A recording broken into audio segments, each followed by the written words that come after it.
अहिल्याताईंना नर्मदाताईंच्या नावाने थोडं दान करायचंय। अहिल्यावहिनी खरंच खूप मदत होईल देवस्थानाला। सारखं असं कुठेतरी वाटत राहतं मी घराबाहेर असतानाच ती जास्त छान असते। अमृताची जानकी नावाची मैत्रीण मला आवडायला लागली। प्रेमात पडलोय मी तिच्या। त्यामुळे अमृता रस्त्यावरच्या एखाद्या भिकाऱ्याच्या प्रेमात पडली तरी चालेल, पण युगंधर हा सरतापेच्या मुलाच्या प्रेमात कधीही शक्य नाही। आता ठरव तूच, माझ्याशी मैत्री करायची की नाही ते।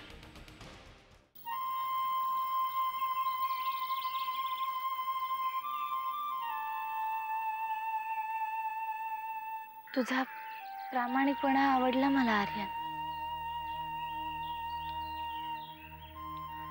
खरंच।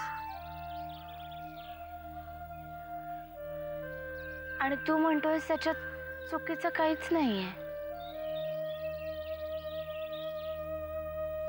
विनाकारणच सगळा गुंता झाला। पण मी तुला प्रॉमिस करतो जानकी, ही गोष्ट तुला कळली आणि ती इथेच संपली। चुकूनही मी हा विषय तुझ्यासमोर परत कधीच काढणार नाही। जानकी, मला फक्त तुला हे सगळं सांगायचं होतं आणि माझं मन मोकळं करायचं होतं आणि ते मी केलंय। पण इथून पुढे आपल्यात जे काही असेल ती फक्त निखळ मैत्री असेल।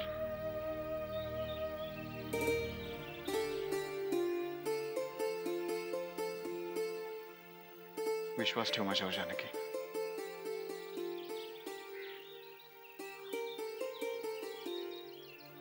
माझा तुझ्यावर पूर्ण विश्वास आहे आर्यन,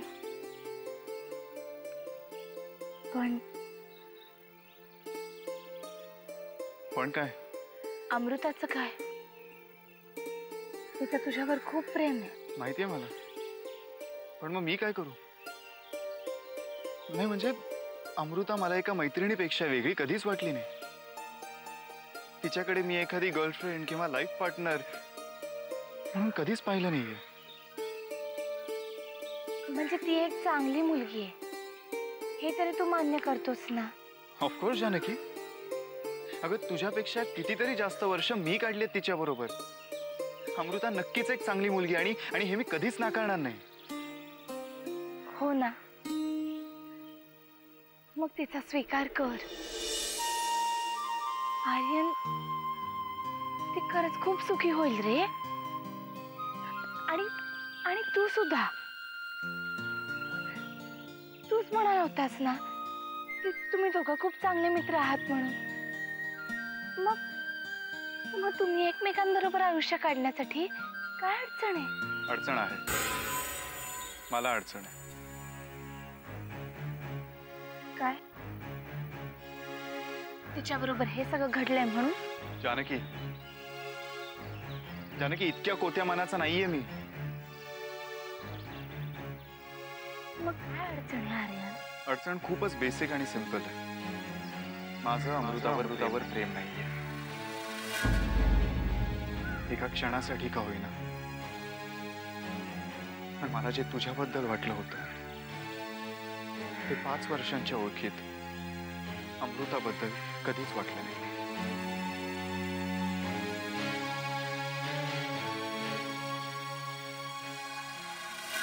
एका क्षणासाठी का होईना,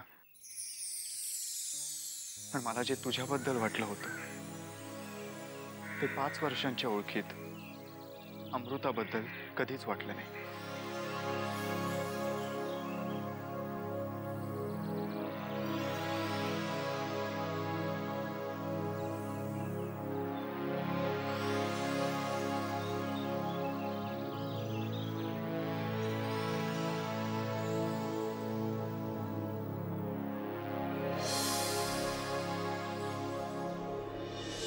अमृता, अगं इथे बसलीस होय? मी ना आज देवळात जाईन म्हणते। माझी परमिशन घ्यायला आलीयस? नाही ग, मी आपली विचारायला आले की मी जातीच आहे तर तू पण येतेस का बरोबर? मी नाही, नको ग। अगं असं काय अनायसे मी जाणारच आहे की नाही, तर चल माझ्या बरोबर, तुझंही फिरणं होईल. आज सकाळी फिरायला गेली होतीस, किती बरं वाटलं की नाही तुला? हो, पण आत्याजी खरं सांगू, सकाळी सुद्धा मी खूप हिम्मत करून घराबाहेर पडले ग. ते पण आईसाठी चॉकलेट आणायचं होतं म्हणून. मग बघ, या निमित्ताने का होईना तू बाहेर पडलीस की नाही, मग तशीच चल माझ्या बरोबर, आणि मी तर आहे ना सोबतीला तुझ्या. नको ग, मला खरंच भीती वाटते. अगं त्याच्यात काय घाबरायचं आहे अमृता, गाडीने जायचं, गाडीने तर यायचं. आत्याजी नको ना फोर्स करूस प्लीज. मी तुला सांगू, सकाळी सुद्धा जेव्हा मी बाहेर गेले ना, तेव्हा मी सतत इकडे तिकडे बघतच चालत होते. सारखं असं वाटायचं की मी तरी येईल आणि मला गाडीत घालून घेऊन जाईल. अक्षरशः स्वतःचा जीव मुठीत घेऊन मी जात होते ग. अमृता बाळा, आता हे सगळं मनातून नको का काढायला?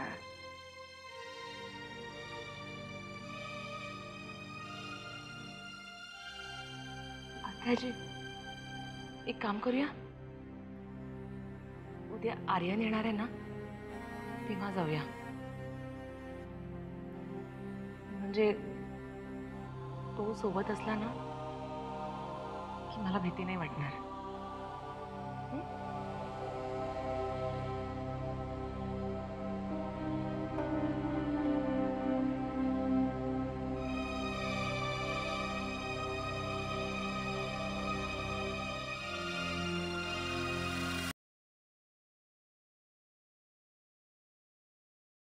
साहेब, निघायचं? हो. आजचा जरा दिनक्रम सांगा वाकनीस. साहेब, दुपारी 12 वाजता आपल्या सर्व पदाधिकाऱ्यांची बैठक आहे. त्यानंतर दुपारी 2 वाजता वॉर्ड क्रमांक 54 मधल्या एका वाचनालयाचं उद्घाटन आहे. आणि दुपारी 3 वाजता युवा पदाधिकाऱ्यांबरोबर बैठक आहे. साहेब, मला वाटतं या बैठकीला वाद होण्याची शक्यता आहे. कारण एका युवकाची तक्रार आहे की आपल्या युवक संघटनेच्या अध्यक्षांचं वय उलटून गेले. यात वाद कशासाठी होईल? त्या अध्यक्षाला म्हणावं, जर तुझं वय उलटून गेलंय तर वरच्या फळीत येऊन काम कर. एखाद्या होतकरू तरुणाची जागा कशाला अडवतोयस?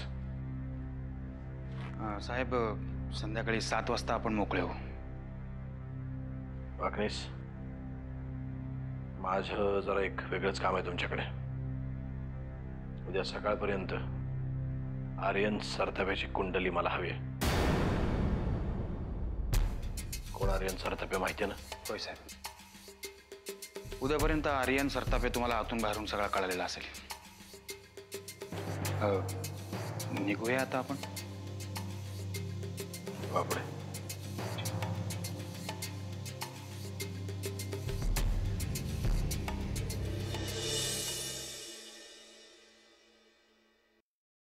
वाकनीस, अहो नरसिंहा कुठे आहे? साहेब येत आहेत. हा आलाच. चला वाकनीस. तुम्हाला दोघांना बरोबर पाहिलं की काय छान वाटतं. आता वेळी निघतो, बरीच कामं आहेत आज दिवसभरात. म्हणजे तू संध्याकाळपर्यंत येणार नाहीयेस? काय करू थांबून? 4 दिशांना तोंड करून माणसं फिरतात या घरातली. ते पाहण्यापेक्षा घराबाहेरच राहिलेलं बरं. अरे बाबा, आता सगळं चाललंय ना सुरळीत. तुमच्यासाठी सुरळीत, माझ्यासाठी नाही. अहिल्या, अगं जानकी कुठे आहे?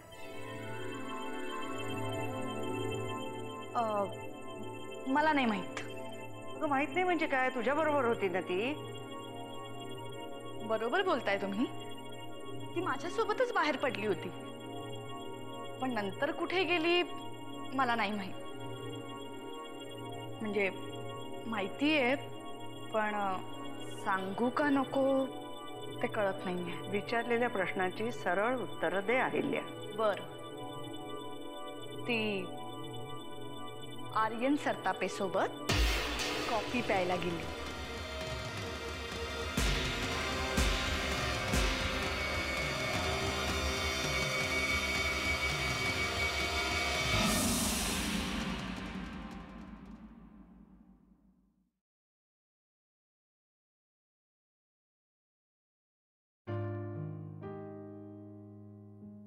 आर्यन काय करतोयस?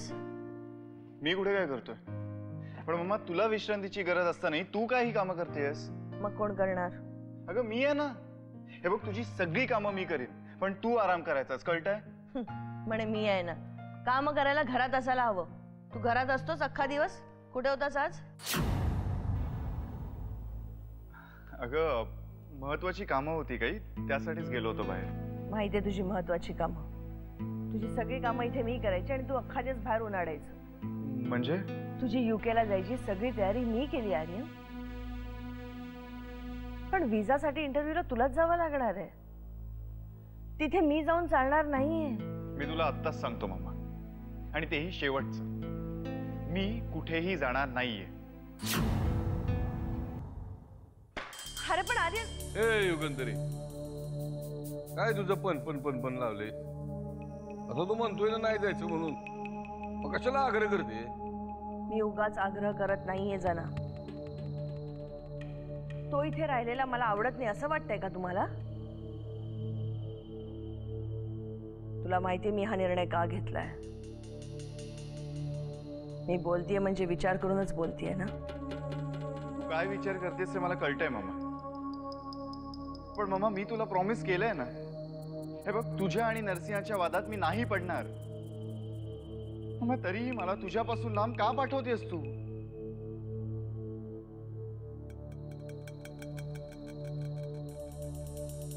हे बघ युगंधरी, राहू दे तो इशे, मनातून काढून टाक. तो म्हणतोय ना नाही जायचं म्हणून. हे बघ आर्यन बाबा, तू कुठं बी जाणार नाहीयेस, इथंच राहणार.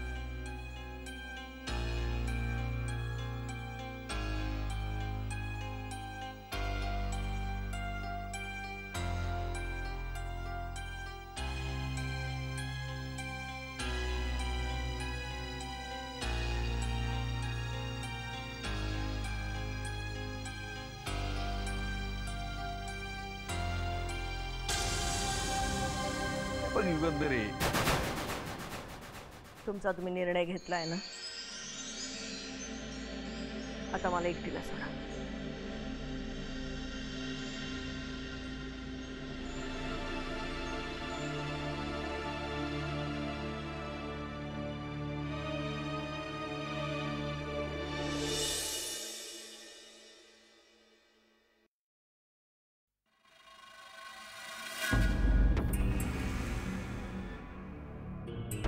तुम्ही लवकर आलात?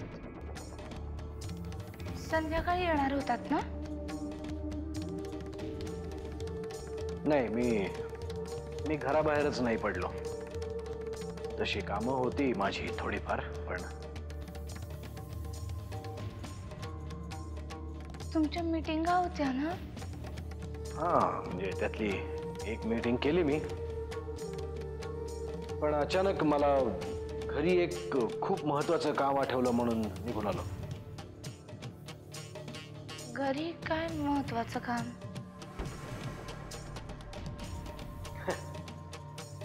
खरं सांगू जानकी, मला तुझी खूप आठवण आली, म्हणून आलो होतो घरी. पण तूच उशीर केलास देवळातून घरी यायला. हो, तो आर्यन रस्त्यात भेटला. अच्छा, तो रस्ता चुकला होता का? किंवा घर विसरला असेल, आणि तू त्याला बरोबर सांगू शकली असतीस ना त्याचं घर कुठे आहे ते. कारण युगंधरा सरतापेचं घर कुठे आहे हे तुला खूप चांगलं माहिती आहे, नाही का? असं का बोलताय? तो मला फक्त रस्त्यात भेटला. हा, आणि मग तुम्ही दोघे जण कॉफी शॉप मध्ये गेला, किंवा तुझ्यासारखीच कोणतरी एखादी बाई गेली असेल त्याच्याबरोबर कॉफी शॉप मध्ये. जानकी, तू काय त्या युगंधरा सरतापेला बातम्या देण्याचं कॉन्ट्रॅक्ट घेतलंयस का? आता उद्याच्या पेपरात हेडलाईन छापून येईल, युगंधरा सरतापेचा मुलगा आणि नरसिंह किल्लेदारांची बायको यांची एक सदिच्छा भेट. काय ठरवलंयस काय तू? काय करणार आहेस तू?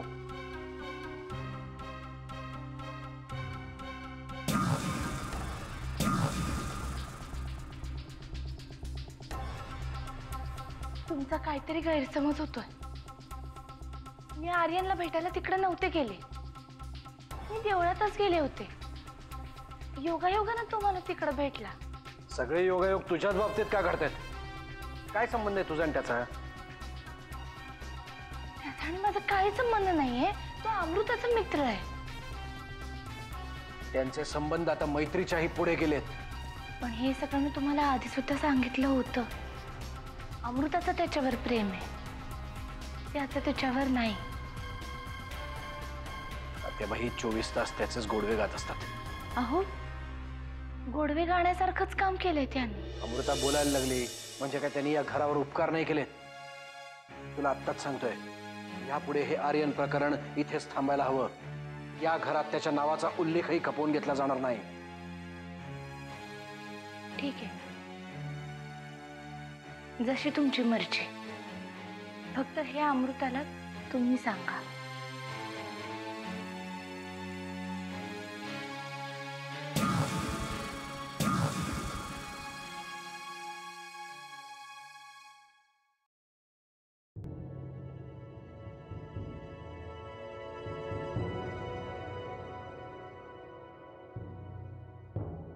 बसू. तुमचंच घर आहे, कुठेही बसू शकता.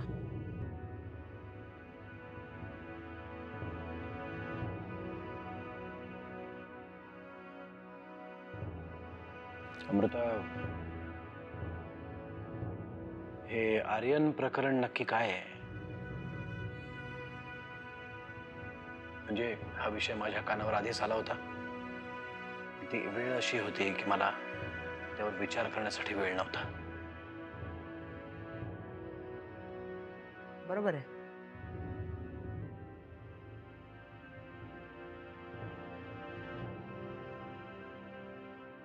माझ्याशी संबंधित कुठल्याही प्रश्नावर विचार करण्यासाठी तुमच्याकडे कधीच वेळ नसतो.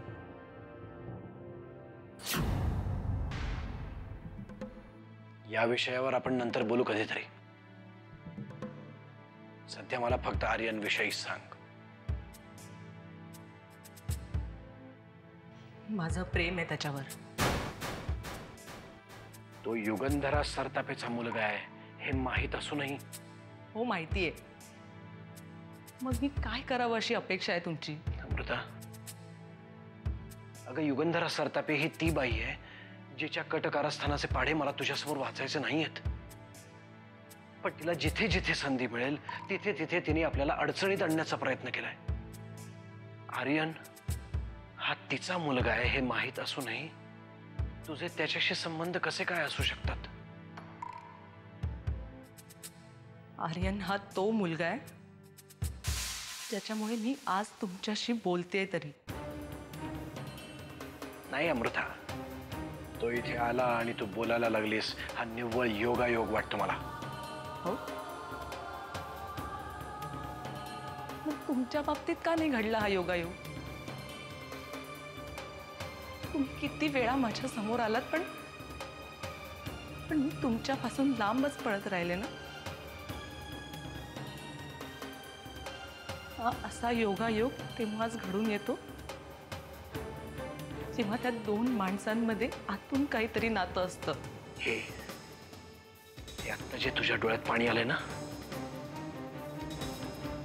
ते आपल्यात काहीतरी नातं आहे म्हणूनच.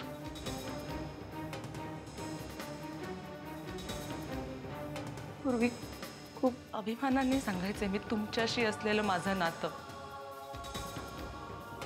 पण आता हेच मी माझं सगळ्यात मोठं दुर्दैव मानते की तुम्ही माझे वडील आहात.